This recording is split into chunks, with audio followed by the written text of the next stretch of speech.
Ang video pong ito ay ginawa ko para masagot ko yung napakaraming katanungan ng mga taong nakapanood ng huling post ko tungkol sa kung ano ang nagaganap pagkatapos mamatay ang tao. Ibig ko sabihin yung right after death, yung inimbalsa mo, o yung cremate, o yung binurol, yung mga nangyayari yung sa first 3 days.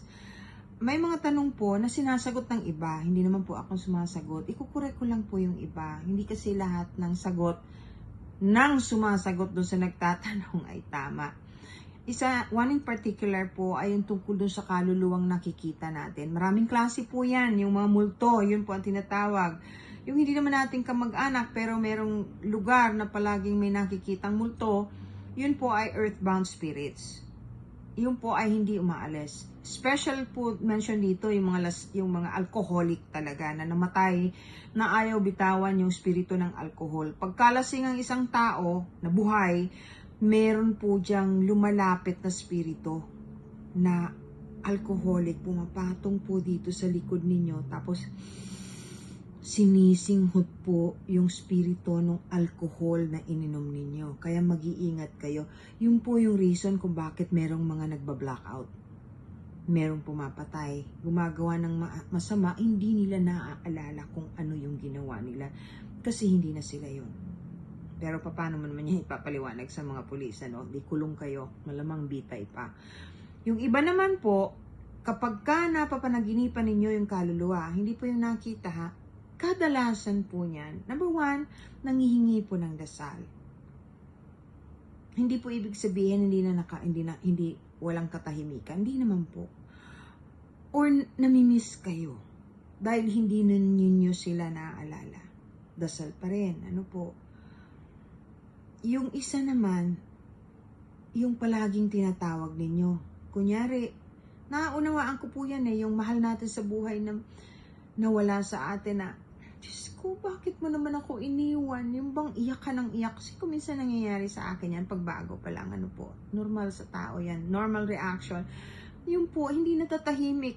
Sa halip na magkaroon ng katahimikan, hindi na po, balik siya ng balik. Kaya wag pong tatawagin ang kaluluwa ng patay.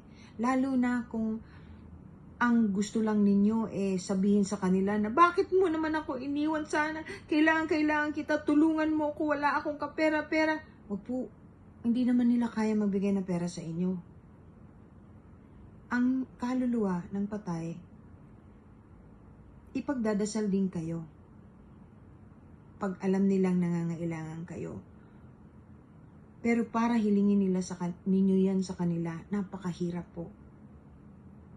Kasi nagdadasal din sila para hingin yun. Kung gusto nyo po ng tulong, dumiretso na po kayo sa kung ano pong religion ninyo, kay Diyos Ama, o kay Jesus, kay Mama Mary. Dumiretso na po kayo doon. Huwag po yung kaluluwa ng patay ang iistorbohin ninyo. Lalo na po yung palaging nangihingi ng numero ng loto. Hindi po mangyayari yun.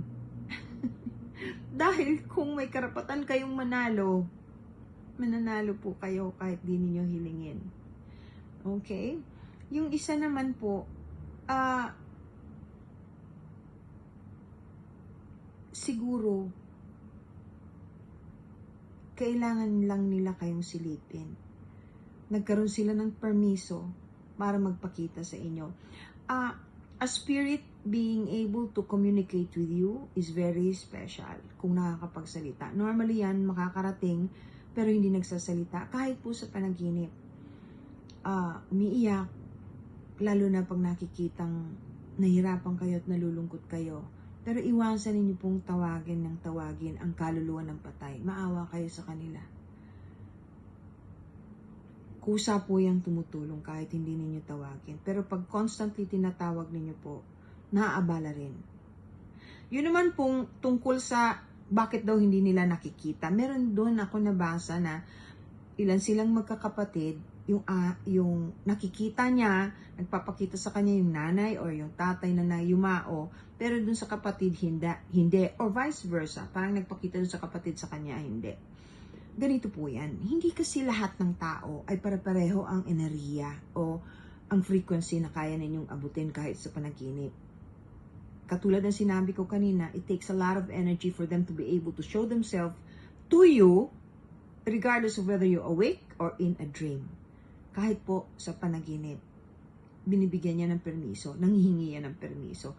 Siguro, may problema sa pangangatawan, sa internal organs ng ibang kamag-anak o anak, kaya hindi nila makita. Or kung natutulog ng busog, mahirapan. Hindi po pare-pareho ang enerhiya ng bawat nilalang, magkakaiba po yan.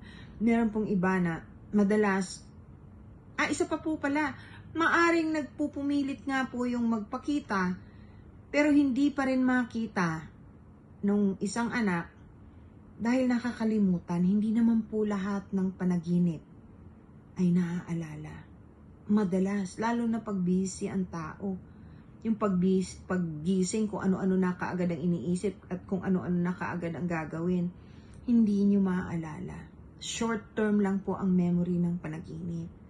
Kaya kung ako sa inyo, ipagdasal nyo po kung may kailangan kayong kasagutan na importante o namimiss nyo lang. Pwede nyo naman pong ipagdasal kung kay Mama Mary o kaya kay Jesus or kung ano man pong religion ninyo, kung sinong tinatawagan. Sabihin nyo lang po na sana makita ko naman siya, sana maalala ko. Kung hindi naman po, siguro naman alam niya na mahal ko siya at hindi ko nalilimutan. Kaya palagi nyo pong alalahanin, natutuwa sila, pero busy din po yung mga yan. Ngayon, yung mga hindi po naniniwala sa katulad nito, na kung ano-ano ang sinasabi, bahala po kayo. Hindi naman po kawalan sa akin kung hindi kayo naniniwala. Hindi nyo ba naisip, sa dami ng nangyayari na katulad nito, sa dami ng nakaka-experience na napapanaginipan yung minamahal sa buhay o nakakakita ng dinadalaw ng kanilang mahal sa buhay, paano ninyo ipapaliwanag yan? Kung hindi ko po kayo naniniwala, ay wala naman po problema kasi hindi po ako namimilit at saka mahirap pilitin yung ayaw.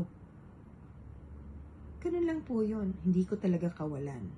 Tingin ko nga mas kawalan ninyo eh. At saka, this is scientifically proven that there's a soul. Kaya nga po may NDE, near-death experiences. Ano po yan? May konkretong ebidensya.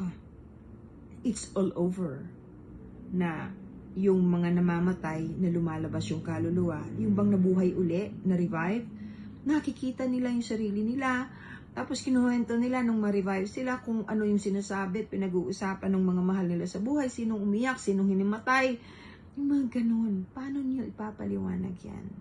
Meron po. Hindi lang yun. Hindi po lahat hindi po ibig sabihin pag namatay ka, diretso daw sa purgatorio o impyerno. Aba, hindi po. Maraming levels po yan. Meron ngang waiting station. Ang hirap lang po magpaliwanag ng mga bagay na nakikita ko at alam ko. Dahil mahirap i-verbalize. At saka yung iba, hindi talaga naiintindihan.